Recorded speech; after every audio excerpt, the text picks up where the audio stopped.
Welcome to the Exam Room Podcast, brought to you by the Physicians Committee. Hello, I am the weight loss champion, Chuck Carroll, joined today by a gentleman who is the founder of TrueNorth, an amazing organization. And he is somebody who knows more about fasting than virtually anybody else on the face of the earth. We're talking about helping more than 25,000 people lose weight and obtain optimal health by water fasting. And we're going to get the secrets of fasting with him today. With that, we welcome the author of the new book, Could Fasting Save Your Life? Dr. Alan Goldhamer, to the Exam Room. Thanks for being here. Thank you for having me. So it is a fact right now that more than half of Americans, more than 45% of Canadians live with at least one chronic condition. 25,000 people are, that's just an extraordinary number. Of these chronic conditions, Dr. Goldhamer, let's start with this. Which have you found is the most receptive to being able to be reversed through fasting? Yeah, it turns out that there are certain diseases associated with dietary excess. Essentially, people overeat, they become fat, and part of that fat is visceral fat, which is the fat that accumulates around the belly and around the organs. And that visceral fat acts like a tumor. So people will have essentially a several pound tumor on their body that's elaborating inflammatory products, and it causes diseases like heart disease, diabetes, autoimmune diseases, and some forms of cancer, including lymphoma. So it's not surprising that fasting turns out to be most effective in conditions associated with dietary excess, because fasting, it turns out, preferentially mobilizes visceral fat. And so when people fast, they get rid of the visceral fat. When they get rid of the visceral fat, they get rid of the inflammatory markers. And these diseases, like heart disease, diabetes, autoimmune disease, and cancer, can be managed. All right, let's define what visceral fat is a little bit more. Is that the fat that really develops around the belly? You think about a guy who's got like a beer belly. Is that the visceral fat that you're talking about? Explain it for the lay audience. Yeah, typically it's the fat that you get on your belly and tends to accumulate around the organs. It's fat that really shouldn't be there. In other words, adipose tissue is an essential part of our body. We have muscle, we have fat, we have connective tissue, et cetera. But when people get caught in the dietary pleasure trap, and their dopamine cascade in their brain is artificially stimulated and they overeat, so they bypass their normal satiation mechanisms, they gain tissue.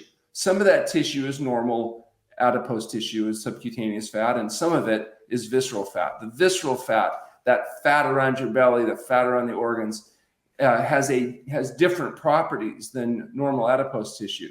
And part of that different property is the production of inflammatory products that are associated with the development of the diseases. So essentially, the diet that makes you fat also gives you heart disease, cancer, diabetes, and autoimmune disease.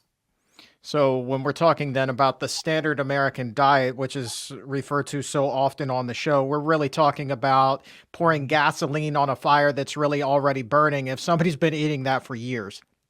Absolutely. And, there's basically two components in the modern diet that get people into trouble. One are animal foods, meat, fish, fowl, eggs, and dairy products. And the other are the chemicals that we add to food that fool our satiety mechanisms and make us fat and sick. And those chemicals are salt, oil, and sugar. Salt, oil, and sugar are not food. They're hyperconcentrated food byproducts that are added back to food to make foods taste better. And what tasting better means is that whatever you're putting in your mouth stimulates more dopamine production in your brain. Dopamine is the neurochemical associated with pleasure. So the higher the caloric density, the more dopamine, the more you like the food. And what happens is people literally become addicted to the artificial stimulation of dopamine in their brains. They can become addicted from things like alcohol or cocaine or methamphetamines, but they can also be addicted to the artificial stimulation of chemicals that are in their brain from the chemicals put in their food, and those chemicals are salt, oil, and sugar. That's why we talk about a vegan SOS-free diet. SOS, of course, is the international symbol of danger, but in this case, it stands for salt, oil, and sugar.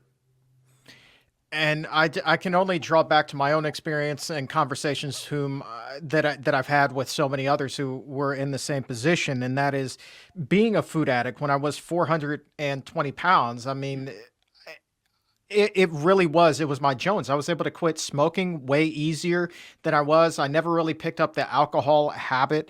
I loved marijuana a ton growing up as well. Well, teenage and early 20s, smoked that to excess. but I was able to get rid of all of those other vices, but food was the hardest thing in the Well, world for me to kick. What there's no makes question. it what So, makes it what's so difficult? interesting about this is that we know that, for example, if you're an alcoholic and you go to a inpatient program for 30 days and you go to 90 visits in 90 days and you have family support, that 83% or more of alcoholics will fail. They will not be not drinking after a year. If you're a heroin addict, there's only about a 10% chance that any program you do will result in you not using heroin a year later. But if you want to lose just 5% of your body fat or body weight and keep it off for a year, the chance of success is only 5%. There's a 95% failure rate. And if you start with a person who has a BMI of 40 or more, the chance of them being successful at losing weight and keeping it off for a male is 1 in 1,297. For a female, it's 1 in 677. So there's a 99.9% failure rate. And I believe the reason is, at least with alcoholics, we tell them the truth. We say, you're an alcoholic, you need to not drink. We don't say, oh, just drink beer and wine and you'll be fine.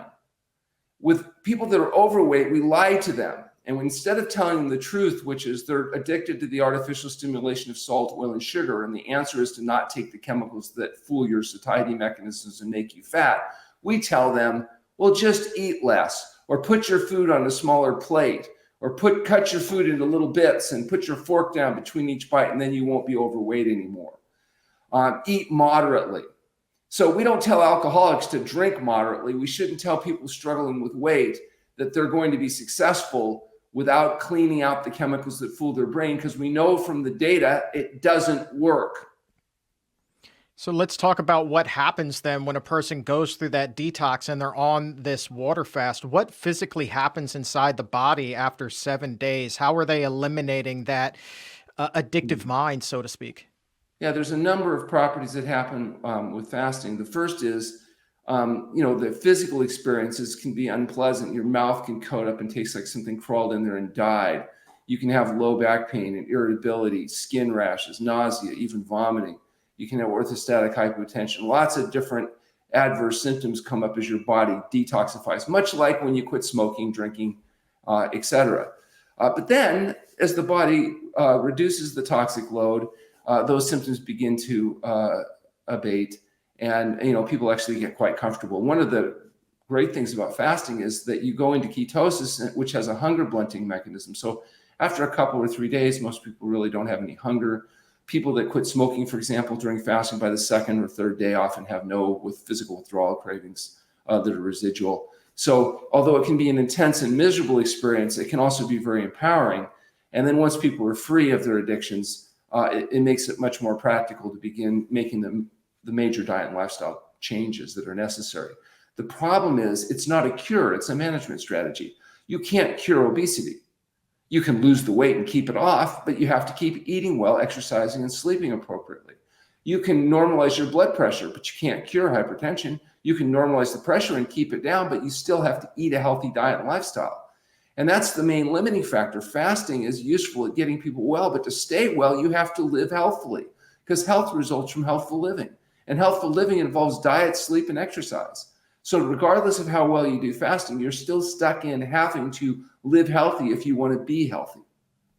And let's talk about that. So, how do you impress that upon the patients whom you've worked with in the tens of thousands at this point? Because I remember distinctly a conversation that I had with my doctor who said after I had lost a tremendous amount of weight, you need to eat a hamburger. Not could, not would, not if you want to, that you need to eat a hamburger. And that was advice given to me by a doctor. Now, had I taken that advice, obviously you and I would never be having this conversation because I would have put all that weight back on. So how do you impress upon your patients the importance of staying the path? Yeah, we call it education, but it's actually a form of brainwashing, because while they're in the center, we go through intense classes 3 times a day on cooking, preparation, physiology, to help people really get educated so they understand how it actually works. The better educated a person is, the more likely they are to have high self-efficacy, that their diet and lifestyle changes are going to be worth their effort. Because this is a big problem. You're asking people to do one of the most difficult things a patient is ever asked to do, which is adopt a health-promoting diet and lifestyle in a world designed to make them fat, sick, and miserable. Everybody's going to try to give them what they want, not what they need. And what they want is how to engage in short-term pleasure-seeking, self-indulgent behavior without paying the price. And unfortunately, the modern medicine isn't really particularly focused on diet. Their attitude is often, why would you think what you put in your mouth could have any effect on your health? You eat whatever you want to eat. It doesn't matter. It's not relevant. And unfortunately, as I said, it's very much equivalent to trying to manage alcoholics by telling them to just drink beer and wine. It just doesn't work. And how long does it take for the taste buds to fully reset? Is it 7 days? Is it a week? Is it a month? How long does it take on average? So we know from the scientific literature that if you go on a low salt diet, for example, the average person takes about 30 days to neuroadapt to low salt diet. If you're go on a low fat diet, it can take as much as 3 months to neuroadapt to where people feel full, but without all the satiating fat that they've been eating. The beautiful thing about fasting is that process happens much more rapidly. So what may take weeks or months in a feeding state can take days or weeks in a fasting state. And so even by the time most people do relatively modest fasting, that 5 to 10 day fast that we so frequently do with relatively healthy people, their taste neuroadaptation actually changes. And we've proven that. We've done a study. People can find it on our fasting website, fasting.org, where we looked at taste neuroadaptation, and we actually proved that your sensitivity to salt and sweet change and the hedonic response to food changes with fasting, so that good foods start to taste good.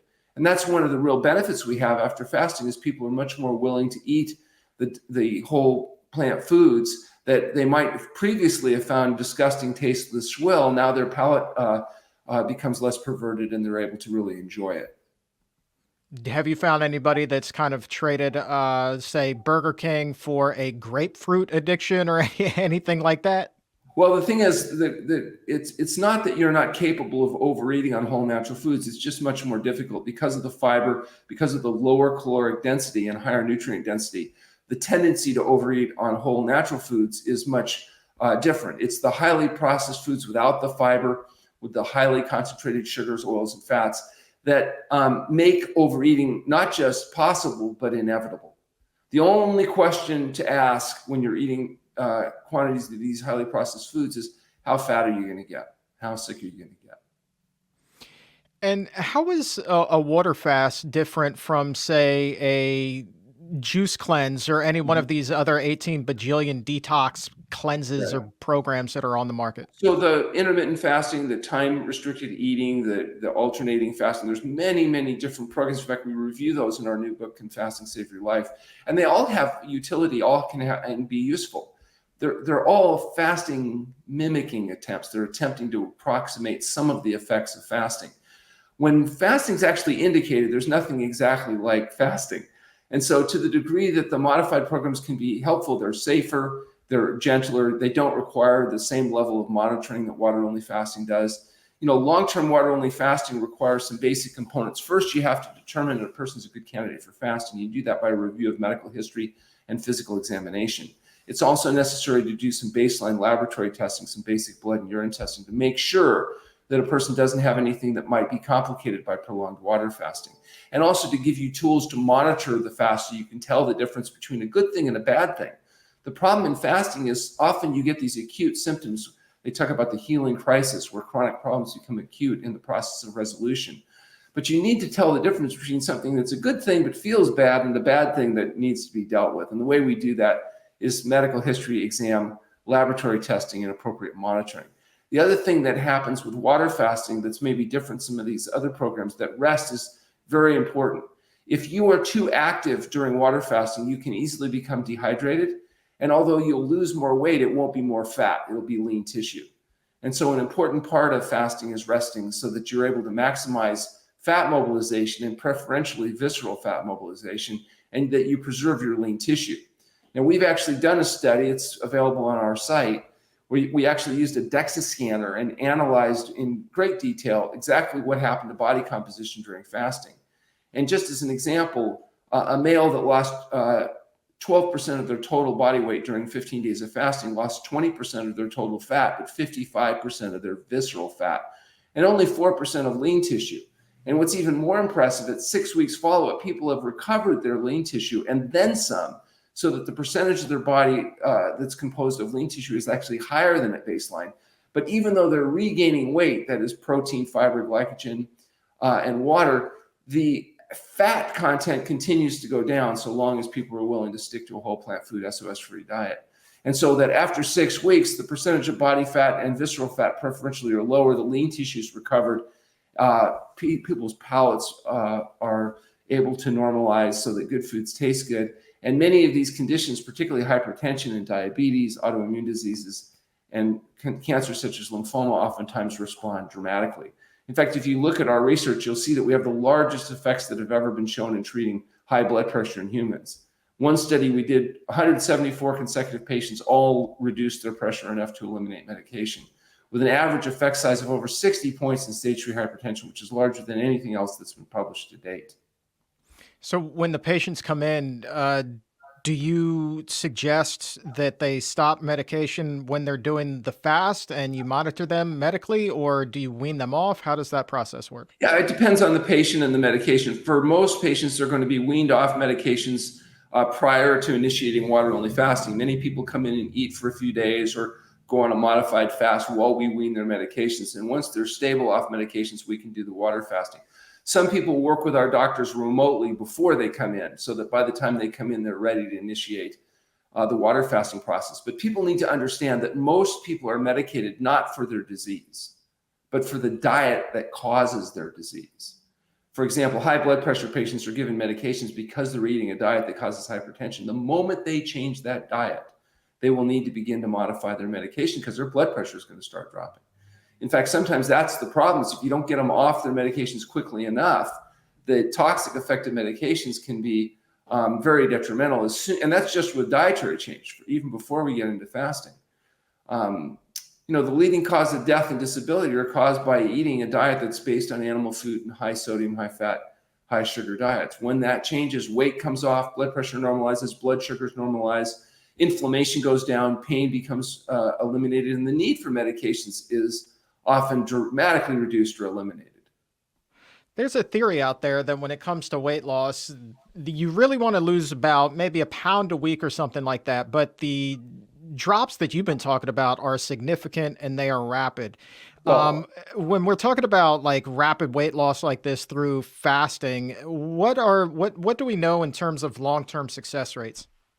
Well, what's interesting is we've got some of the first long-term data. We did a study with our colleagues at the Mayo Clinic, and 29 patients with stage 2 hypertension underwent fasting, and we looked at their body composition changes at the end of fasting. Of course, 28 of the 29 had normal blood pressure without medication, and they had lost significant weight.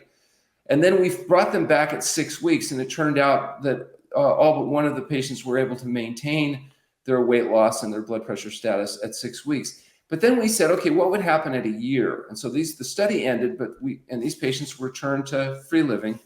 And then we followed them at a year, and it turned out 75% of those patients followed at a year were able to maintain their weight loss and their drug-free and normal blood pressure state. So that was a substantial success that 3/4 of those patients unassisted over the long run are able to maintain these changes. Now, granted, these are highly self-selected, motivated patients that come to TrueNorth Health and willing to do dangerous and radical things like eat well and exercise, go to bed on time and fast. But nonetheless, those highly motivated patients are able to sustain these results long-term. And of course, we're getting 30, 35-year, even 40-year follow-ups on some patients now. And these people we started with that were sick in their 40s are now healthy in their 80s, and they have a similar story over and over again, and that they've outlived everybody they know. In some cases, tragically, even their children who have died from cardiovascular disease not following the diet, where now they're alive and thriving in their 80s or longer and doing well. In fact, I remember my mother when she was 92. She said she had outlived all 50 of her friends. And it was creating some real stress for her because in her 90s, it was harder and harder to make new friends because even people 10 years younger were still too old and sick to engage in the behaviors that she liked to do.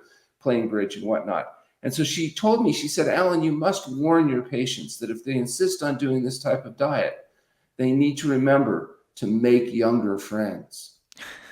And she said, not just a little younger, a lot younger, or pick a couple that are vegan so that at least there'll be people left at the end that they can play bridge with. Who is the oldest patient? Obviously, we don't need the name or anything, but how old was the oldest patient? My oldest patient actually was a gentleman who came to me, and he was 103 at the time, and he was a lifetime vegetarian. And he came to me for the shoulder injury. And he said he had been out jogging, and it was raining, and he slipped in the rain. And he put his arm out and jammed his shoulder. And he went to the surgeon, who told him that he had a torn rotator cuff and would need surgery. But he didn't have a lot of confidence in the medical profession, because he said 50 years earlier he had hurt his back and they told him he needed surgery. But he went to a chiropractor and recovered and never did need surgery. So he came to me to see what we could do about the shoulder. And I examined him, and it really didn't seem like it was a torn rotator cuff, because he had pretty good mobility. And I said, why don't we just treat you once a week for 6 weeks with some physical therapy and some exercise and see how you do? Well, by the third week, he had his shoulder range of motion back, and he was quite upset, because he said I had told him it would take 6 weeks and it only took 3 weeks. And at his age, 3 weeks makes a big difference. And, he had hung around to be able to get this treatment. It turned out he didn't need it. But he said because I had helped him, he was going to forgive me. And he told me about his story, being born in the Ottoman Empire and, coming to the United States at age 19. He said he was a welder, but he said a good welder, not like those schmucks today that, the welds didn't last and whatever. And then he became a lawyer. And I said, oh, you must have done very well. He said, no, he didn't do so well because he was an honest lawyer. And then he wrote a book about his life, moving from Turkey and, coming to the United States and being a lifetime vegetarian. And people used to make fun of him because he was a vegetarian. But at one point, I asked him if he would come and speak. I was doing a talk for the local Adventist group. This was about 3 years later. At this point, he was 106. And he came to the event, and he told his story about being a lifetime vegetarian. And somebody in the audience, had said, was he worried at all about being a vegetarian and having enough protein or whatever it was? And he said, he was 106 years old. He'd never eaten meat. And he was the oldest person he personally knew. So he was starting to get the idea that it was probably safe to be a vegetarian. What's interesting with this gentleman is I would occasionally see him. And when his wife of 68 years passed away, she got old and died. And so at some point he had married his new wife. And when I met him, he had been married for 25 years. He had married what he called his young chickie. She was only 80 years old, when I met her.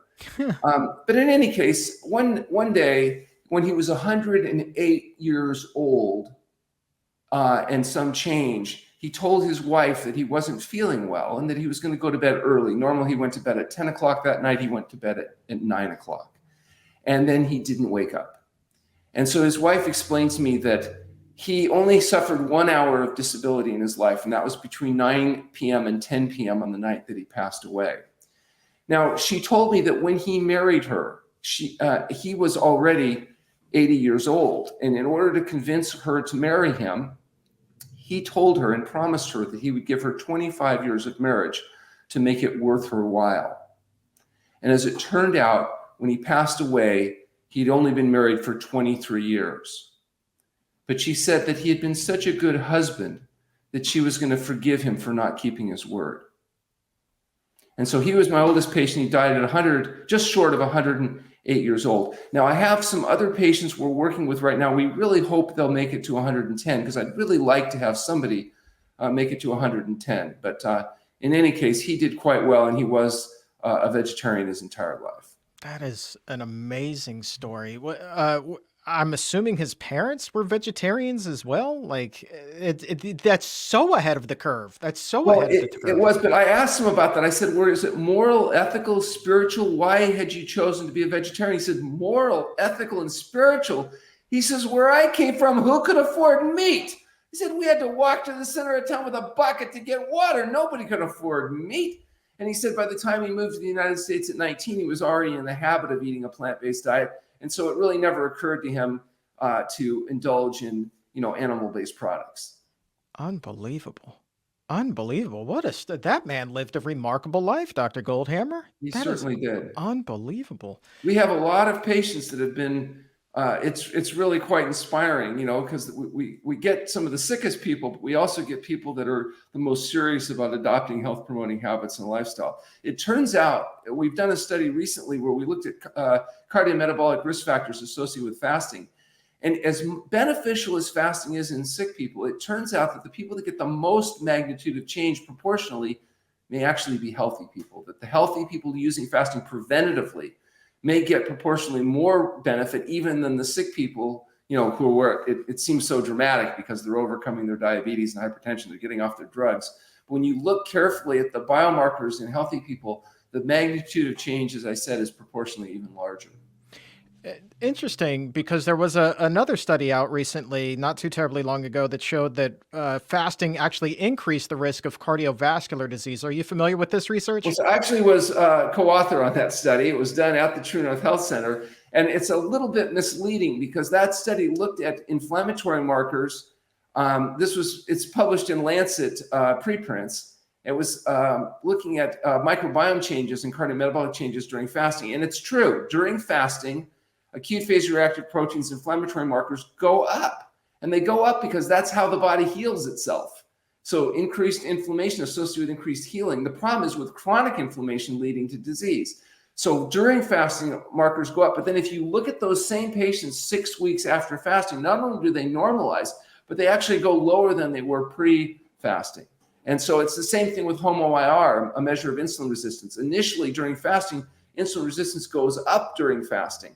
But then when you look at people after fasting, if you wait 6 weeks, you find that insulin resistance not only normalizes, it actually improves. And that's why we see such tremendous improvement in our type 2 diabetics, where their dependence on medication is reduced and they're able to normalize blood sugar. So you have to be very careful, because if you only look at these markers during the fasting process itself, and rather than the big term picture, you can become misguided. That study was done 7 years previously, and they didn't take advantage of some of the new data that was available when they went ahead and published it. And also the headline was kind of antagonistic, which is probably why it was able to get published, because if it's much easier to publish attacks on healthful habits than it is to promote healthful habits. So in any case, yeah, I'm very familiar with the fact that this biochemistry of fasting shows some elevation markers, which is necessary and critical part of healing. But you have to look at the picture long term, 6 weeks, and then 1 year later, give you a more accurate picture of what's actually happening as a consequence of fasting. Fascinating. Fascinating. Yeah, I remember speaking with Dr. Columbus Batiste about that on the show. He was the first person to bring that up. And he was speculating, well, we don't really know what their menu looked like. Maybe they were sneaking this, maybe they were sneaking that. But that's normal consequence of fasting. It's something we would expect to see. Fascinating. All right. Just a couple of more here. You've been really great with your time. I'm curious, after these prolonged water fasts, how long does it take the GI system to kind of get reacclimated to food? Because it's been dormant there for a week or longer. Is it a real jolt to the system when they start to reintroduce even healthy food? Yeah, it's a massively critical question. In fact, we've done the first study looking at long-term effect on water fasting on the gut microbiome. It was done with Luigi Fontana from Washington University.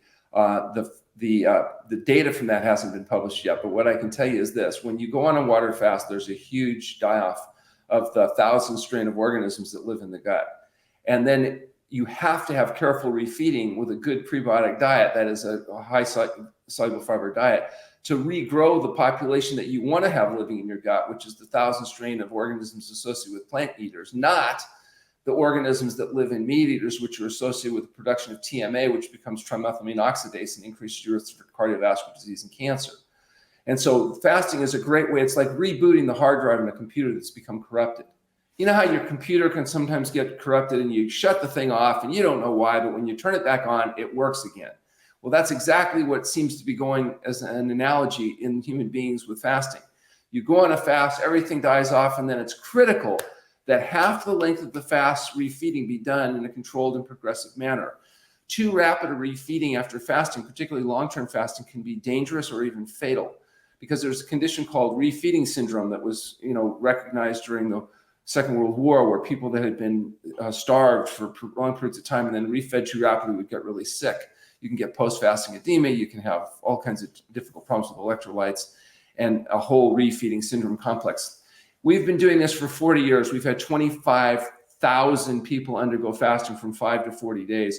We never have had refeeding syndrome come up because we have a protocol that we follow where we start with fresh fruit and vegetable juices and then salads, steamed vegetables, and then more concentrated food. And it takes half the length of the fast in a controlled setting to do that safely and effectively.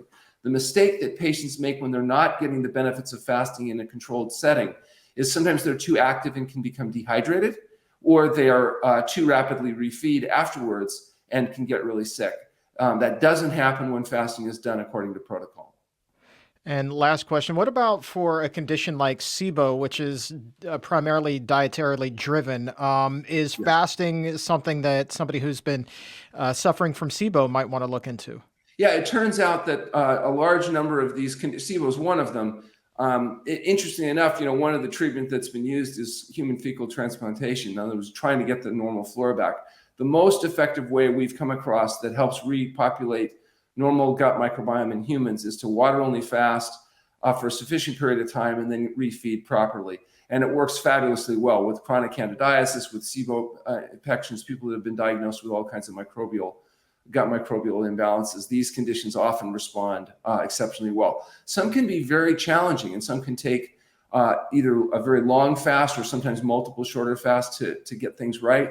But a significant percentage of those patients seem to do very well. And we'll be publishing more on those particular conditions. It's just really complicated because even understanding which organisms do what and how they change is really, we're just in the infancy there. As I said, we have some of the first data that's ever been collected on long-term fasting's effect on this microbiota.